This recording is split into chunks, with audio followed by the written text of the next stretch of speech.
Chapter 11, Superfudge. Catastrophes. Dad stopped talking about his book.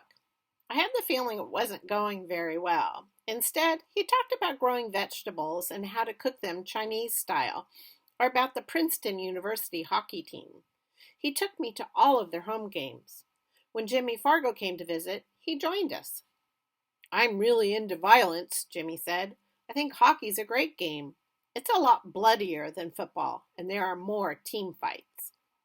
"That's not what hockey is all about," Dad argued. "It's a game of skill, timing, and of precision." "Yeah, sure," Jimmy said. "I know all of that. But it's still great to see the blood bounce on the ice." "Blood bounces on the ice?" I asked. "Yeah," Jimmy said, "and so does vomit. See, it has to do with the temperature of the ice versus the temperature of the body, and—" "Jimmy, please," Dad said, turning green. "It's true, Mr. Hatcher. They both bounce on ice." "Maybe so," Dad said, "but that's not the reason we go to the games." "I know," Jimmy said, "but it's a nice side event." Dad shook his head and began to check off players' names on the list inside his program. Jimmy leaned across me and tapped Dad's arm. "I'm not a violent person, Mr. Hatcher. Don't get the wrong idea. It's just that it's a healthy way to use up some of my aggressive energy." "Hey, Jimmy," I said. "Yeah?" "Shut up." "Okay, sure," Jimmy said, and he was quiet until nearly the end of the third period, when 4 of the players got into a fight. Then he stood up and yelled, "Kill, kill, kill!" I tugged at his sweater until he sat down again. Later, when I was in bed and Jimmy was in his sleeping bag, he said, "I've been seeing the school psychologist twice a week. She says I have a lot of anger because my parents split up. Take my word for it, Peter, divorce is a catastrophe. You should watch your parents all the time and listen to every word they say so they can't ever take you by surprise." For the next couple of weeks, I paid close attention to my parents, looking for possible signs of divorce. But I didn't see or hear anything unusual, and soon I got tired of watching and listening. Besides, whenever my parents fight, they wind up laughing. In February, we celebrated Tootsie's first birthday. She carried on a family tradition of smashing her fist into her birthday cake. Grandma, who believes in handing out gifts for everyone, not just the birthday person, brought me a 4-color ballpoint pen and Fudge a new Brian Tumpkin book. "Read," Fudge told Grandma. She took him on her lap and read him the latest story about Uriah, one of Brian Tumpkin's characters. "I used to really like his books when I was a little kid," I said. "I'm not a little kid," Fudge reminded me. "Next year I'll be in 1st grade. You want to see a little kid? Look at the birthday girl." The birthday girl was sitting in her high chair making a mess. Grandma had brought her a new baby-proof cup, one that refused to turn over no matter how hard Tootsie tried. Finally, Tootsie screeched, picked up the cup, and dumped her milk over her head. Tootsie's first birthday party could go down as a real catastrophe, I said. "What's a catastrophe?" Fudge asked. "It's when something goes wrong," I said. "Or when everything goes wrong," Mom added. Talk about catastrophes. 6 weeks later, Tootsie learned to walk. At first, it was just a few feet at a time, from Mom to Dad or from me to Fudge, but pretty soon she was toddling all over the place. Sometimes she'd crash land, and if no one was watching, she'd laugh and start all over again. But if she caught one of us looking at her, she'd start bawling and wouldn't stop until she got an arrowroot cookie. And Tootsie wasn't the only one crash landing. Fudge was learning to ride his bicycle. One of his major problems was stopping. Instead of using his brakes, he kept trying to jump off while his bike was still going. I was wrong when I told him he might get a couple of scraped knees. Elbows, knees, and head were more like it. Constantly. But he refused to give up. He was really determined to get to ride to school. Finally, toward the end of April, Mom and Dad decided that Fudge had mastered the art of bike riding well enough to ride to school with Daniel, who had learned on his front lawn, just the way he said he would, without a bruise or a scrape anywhere. And it would have turned out okay if only Fudge had remembered to use his brakes when he got to the bike rack at school. But he didn't. So he crashed into the rack, knocking down a pile of bikes, and he wound up with scraped elbows, scraped knees, and torn jeans. "Don't tell Mommy," Fudge said, "or I'll never be able to ride to school again." "I think Mommy's going to notice anyway," I said. "You're a mess." I carried him into the nurse's room. Miss Elliott washed off his cuts and bruises with peroxide, and when she did, Fudge let out a howl. Not that I blamed him. I could practically feel the sting myself. But Fudge didn't stop with one howl. He kept it up, making such a racket that Mr. Green, the principal, heard him and came running down the hall. "What's going on here?" Mr. Green said. "Scrape knees and elbows," Miss Elliott said. "Scrape knees and elbows," Mr. Green repeated. "When I was a boy, I had scraped knees and elbows all the time. Used to roller skate and fall down week after week."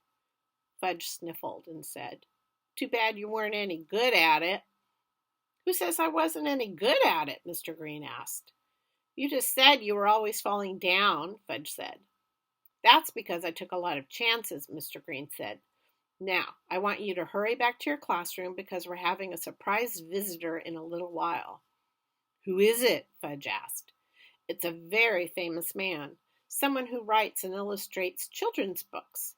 His name is Brian Tumpkin." "Brian Tumpkin is alive?" Fudge asked. "Alive and well, and on his way to our school." "Brian Tumpkin is alive," Fudge said again. "I never knew that. Did you know that, Peta?" "I never thought about it," I said. Mr. Green faced Miss Elliott and said, "Lucky break for all of us, he's agreed to do a program for our girls and boys." "I'm afraid I don't know who he is," Miss Elliott said. "Then you must be dumber than I thought," Fudge told her. "First you put peroxide on my cuts without blowing to take away the sting, and now you don't know who Brian Tumpkin is?" "I never blow on cuts," Miss Elliott said. "You can spread germs that way." "Mommy always blows when she puts on peroxide." "Yes, well," Mr. Green said, "let's get back to our classrooms now. It's almost time for our special program." At 10 o'clock, we all filed into the auditorium.